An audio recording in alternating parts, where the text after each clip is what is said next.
Hi, I'm Jasmine. I'm Alex. And welcome back to our channel. So, it is cuffing season, meaning there's a lot of folks out there that's going to make some piss poor decisions and getting into some bad relationships so that you can get those free gifts during the holidays. I know that I'm about to do that. The people coming out of nowhere in the text messages. Getting really weird. Yeah. Yep, sliding in. People you haven't heard for months, right? They're coming for you if they're not already there. They're ready. It's getting cold. They want to carve Winter is coming. Can we still use Game of Thrones references? Yeah. Oh, okay. I didn't know. This is still alive in my heart, yeah. My people always say that I'm old, so your people. My people. Okay, but black people. Oh, so you say that you're old. Yeah, they're like, dang, look at them old references. So it was still from this year. So yeah. Yeah. Okay. So we want to get into our love language. So you want to tell us a little bit about it? Yeah. Okay. So your love languages are this idea that we have different ways that we like love shown to us and that we show love in similar ways. So we experience love in like 5 different ways. So that means that you could have a different love language than your partner or your friend or your family member, and you have to kind of learn other people's love languages in order to make the relationship work. Make it work and make the person feel appreciated and feel loved. So, do you want me to start or you want to start with your I'll start. one? I'll start. All right, go for it. My personal favorite and so they also say that you kind of go between 2 dominant love languages. So this is probably my number 1, but I split between 2. Anyway, so my number 1 love language is words of affirmation. So words of affirmation is when you like to say how much you love someone or how much you mean to not how much you mean to someone. How much someone means to you. Yeah. I mean so much to you. I mean, when you tell someone that they love you. When you force them to know that they love you. No. It's actually when you just like hearing I love you. You like hearing nice words. Like, so for example, during my birthday or holidays or different things, I really like getting cards, and I like getting cards that are really like heartfelt and personal. And so I usually save those types of things, and I'll like, if I go through like my memory box, I'll like reread them and stuff like that. You have a memory box? I do have a memory box. I feel like this is the first time. Well, how would that come up in a natural conversation? You want to see my memory box? Okay. Wow, that kind of sounds sexual. You want to see my memory box? Okay, that was more creepy than sexual. That's okay. But anyways, that's how I like text messages throughout the day that say like, I love you, or I'm thinking about you, or you're so beautiful, or this or that. And you do text me those things a lot. Now that I think about it. Because I know you love it. Yeah. It definitely took me some time. But that sounded wrong. She expresses her love through me through words, unless she's breaking up with me at the yard house. We got back together. Yeah, we did. So it was just a separation. It wasn't a divorce. I used her love language against her. I gave her a compliment, and then I told her how much she meant to me, and then I had to let her know that it would never work. It was devastating. I cried. Okay. So I'll talk about mine. My love language, my first one is physical touch. I love holding hands. Yes. I love hugging. I love cuddling. I love linking arms. I walk around our campus in our office with one of our coworkers, and we will just hold hands the whole day. Sometimes we'll sit and watch speeches and just hold hands.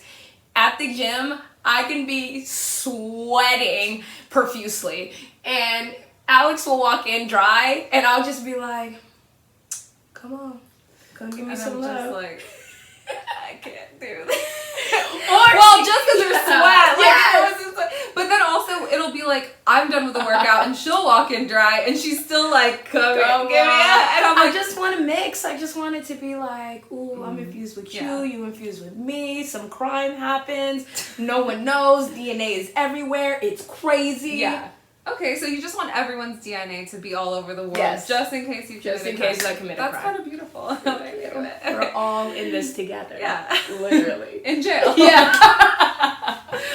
Okay, so the next one, probably my second favorite, is acts of service. So acts of service is when people like do little everyday things for you. So it could be like, oh, I got the dishes done, or oh, do you need an oil change? I can take your car while you're at work or something like that, right? So I remember in grad school, like David would give me a ride to work or to school all the time, and I was like, this is so sweet. Like this is. I hate driving, so I would love that. Actually. I know. It was like I did not realize how much that meant to me until now, looking back, where I'm like sitting in traffic for hours. But he like knows how to do little things like that that just make my day easier. So it's just kind of like thoughtful things that might seem like little, or might seem like, oh well, I could really just do them myself, but the fact that I don't have to do them and I don't have to stress out about it is really nice. Yeah. Yeah. I agree with that. My third one, we're on the fourth one. It's my second one. Yeah. It would be quality time. So quality time is exactly what it sounds like. Going out to lunch or dinner or just hanging out, Netflix and chill, whatever the case may be, where you're doing something with that person that you like. So I hit Alex up all the time. I'm like, all right, we're going to the gym. After the gym, we're getting a smoothie, or we're getting brunch, or just whatever the case may be. For me, having that quality time is super important. It really shows me that we're in this and you want to make this work because you enjoy my company. So if like you don't want to spend a lot of time with me or time at all, then it kind of puts me off like, okay, well, I don't know how this friendship or relationship is going to work if we don't see each other. And there would be days where we would go to the gym in the morning, get a smoothie right after, get brunch, drink throughout the day into the night, and then be done at like midnight. When we started at like 8 in the morning. Yes, because I was like full ass marathon days. I just want to spend time with my friends. It was also when we weren't working with each other, so like we saw each other a lot less. So now that we see each other all the time, we basically get to do it. I never want to hang out with her ever. Just kidding. I just see her. Okay, we're doing this now. I know. We saw each other today. Yeah, we were. The last one. Do you want to? Yeah. Hold on. I'm trying to think of what it is. Think of hustlers. Stripping. Money moves. Okay. Gift giving. So. Okay, gift giving. Okay, so I think this is both of our least favorite, or not really least favorite, but I don't really care for it, but after watching Hustlers, I feel like I need to reevaluate my love languages, because I'm like prioritize yes, like fur cones, diamonds, maybe get my student loans paid for. There you go. No, okay. I'm just saying. Yeah, so I need an allowance. This is my eHarmony episode. I know. Please date me. This is her sugar daddy audition my video audition tape. Well, yeah, gift giving is what it sounds like. Yeah, right? I mean, like you give gifts, you love it. That's how you know we don't care about it. We're like, you get a gift, it's cool. You give a gift, it's cool. But actually, you know what? A really thoughtful gift is really nice. If it's meaningful, if it's not just like materialistic, like something you can get anywhere. It's just like some people are really, really good at gift giving because they like know you. They're like super thoughtful about it. It doesn't even have to be like, oh, super expensive or crazy. It's just like really thoughtful, and that's, I think, kind of special. And I feel like I'm someone who I'm like, ooh, I have a good gift I want to give this person, but I have to like order it off Etsy, or I have to order it off something, and then I like wait and I'm the same way, and then it's the day before, and I'm like, well, I guess I'm going to Target. I'm getting you a candle. This basic, I'm bad at it too, because I'll have a good idea. It's the execution aspect of it that's hard. Yeah, and I think for me too, receiving a gift is hard for me because I can really like it, but I feel like when I receive a gift, I almost have to put on a show. It's why I don't like opening things in front of people.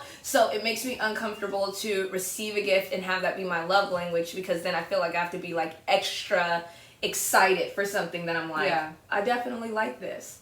My cat is like, sorry. She's just wanting the love. She's like, love language, touch. Yeah, she's definitely my kitty. That's your daughter right there. It is. Okay, but why is this important? it's important, or where can it go wrong, I should say, because we've already talked about why it's important. Yeah. Where it can go wrong is, one, if you don't know what your love language is, and two, if you have someone with a different love language than you, and you are really adamant about just not working on it. Right. So, for example, hers is words of affirmation, and mine is touch. At some point, there has to be a compromise. If I'm always touching her and that's not her love language, that with her consent, right? But that makes her uncomfortable. But my needs are being It's not met. like I'm uncomfortable. I'm just not like, I want to cuddle all the time. Well, I guess you're I not think being met. The perfect world for us is where we're cuddling and saying nice things Oh to each my other. God. I missed you today. I love you so much. I'm so happy you're my friend. Yeah. I would do that. But let's do that. Okay, that'll be our next video. Us cuddling and complimenting each other. The most wholesome video ever. But also, like, I'll like link arms with Jasmine. That's nice. Yes. Like, I'm not like, oh my god, I hate every. Like, it's nice to like hang out with my friend, and like friends don't really express love like that. So it is nice to kind of be like, I love my friend, like, and show it like through hugs and stuff. But I would say the same thing with love language. Yeah. It's nice to be like, I love you. Yeah. I think that took me a long time to be able to say to my friends. Right. Versus a family member. It's just not something that you're really taught to be like, you can say I love you to your friends. And so I feel like I can do words of affirmation when I'm really genuinely like in my friendship, you know? I just thought of a story that Oh yeah. we don't have to tell it. Did we think of the same thing? Yeah, we're talking about the theater Yes. exercise. Okay. Yeah. We don't have. Do you want to? I can It's up tell to you. it. I can tell it. Okay. This is how I know That words of affirmation is a struggle. it's a struggle for me. It's just a struggle. Okay, so there was an exercise in the theater class that I was taking. I was a theater major in undergrad. And you just sit in front of someone and they compliment you for 2 minutes, and then you compliment them back for 2 minutes, right? So you're getting complimented. So the partner that I got linked up with was not my favorite by any means. It was just not my jam. But I was like, I have my lies. I already know I'm gonna say this. Yeah, I'm gonna say these generic things like, you're a good person, right? You have a lot of energy. So he just gave me my compliments, and I was like, cool. And now it's my turn, and I go to say it, and I'm like, imagine I'm him and you're you. I was like, you,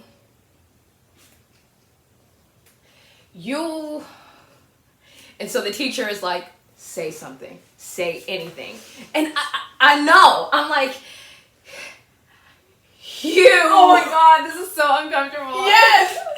And finally, that's what the teacher was like, all right, we've had enough, you can come sit back down. It was like, my brain, turned off. Yeah. It wasn't happening. I could not compliment him. It was like, I don't know. It just wasn't going to happen that day. It was like, nope, you're lying. Liar really came into play. Yeah. That movie where he can't tell a lie, that's what happened to me. I just could not tell a lie that day. So Jasmine has really worked on words of affirmation, is what we're trying to say. It's taken me a long time. Yeah, sometimes love languages just don't really gel with each other. I remember because we talk about this in class, and I remember I had a student who was like, yeah, this guy was just giving me so many gifts like really early in the relationship, and it really bothered me and I didn't like it. And everyone in the class was like, how could you say that? Like, everyone likes getting gifts, so that's weird. But that wasn't her love language. So she was like, it was like uncomfortable getting so much, and then she felt like she was obligated to give gifts to him and like have it be an exchange, even though he didn't say that. But some people, it's just it's too much. It's overwhelming. I've definitely had people who've used my love language against me in the sense of, like I said, I love quality time. And so a conversation about my love language is definitely something I have in the early stages of any type of relationship that I've been building or I'm building. And I've had people that are like, oh, you love quality time? Well, then I want to see you every day. I want to spend the night. I want to, in the early stages of a relationship.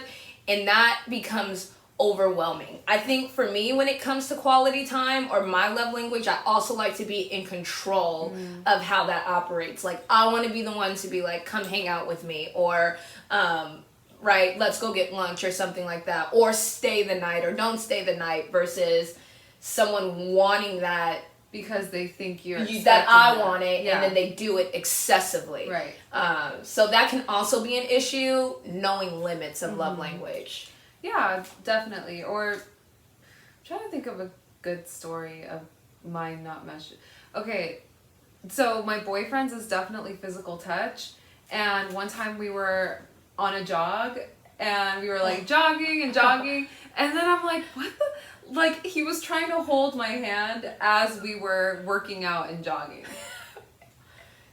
That's yeah, dangerous. It was weird. For how long though? He was just like, I think we were jogging like, so pretend like you're jogging. Okay. So it was like this. Yes. And then it was like, like that. And then I was like, what are you doing? And he was like, oh, I forgot we were like working out. How slow were you jogging? That's another story. I can't run that. It was basically a power walk. We were holding hands and power walking like an old couple. So you're lying. You weren't jogging. We were jogging. We were jogging. That was the weird part. We were definitely at least like jogging, and I had to slow down for him because he's slower than me. Don't make me call him out. You already did. You heard that? You're slower I don't want to look than like her. the one that's out of shape. He's not here to defend himself. Perfect. Well, I'm trying to think of anything else about love languages. I think that's pretty much the basis of it. Yeah. Yeah. But yeah, so anyways, actually my cousin is really into love languages too. She loves reading books about it, and she talks about it all the time. When she dates, she like gets into it. Yeah. I mean, I find it's more accurate than astrology, in my opinion. Because it's based on like actual, probably research on like what do people like. Where astrology is like, when were you Cancers born? have this like quality, and it's like, what do I? Right. I think it's kind of cool to know, and if you're open about it, it makes your expectations in a relationship better, because you're going into it at least thinking, okay, this is what, or knowing this is what this person likes, this is what this person doesn't like, this is how it meshes with me or doesn't mesh with me. And I think it's just interesting. And it's interesting how it's in families and friendships and romantic relationships. Like, it's like whenever I go to Barnes & Noble and I see the love language books, it's like love languages at work, love languages with friends. It's super important. Yeah, so it's like, because love isn't just something you share with someone you're romantic with. It's something you share with a lot of different people. With people, just in relationships. But for more of these interpersonal concepts, because that's where they're coming from, subscribe to our channel. Stay tuned. Read our book. That's coming out soon. Next week. And her album. Wait, what's that? Next week. No, I'm kidding. I just want to... Everything's coming out next week. All right. Bye. Bye.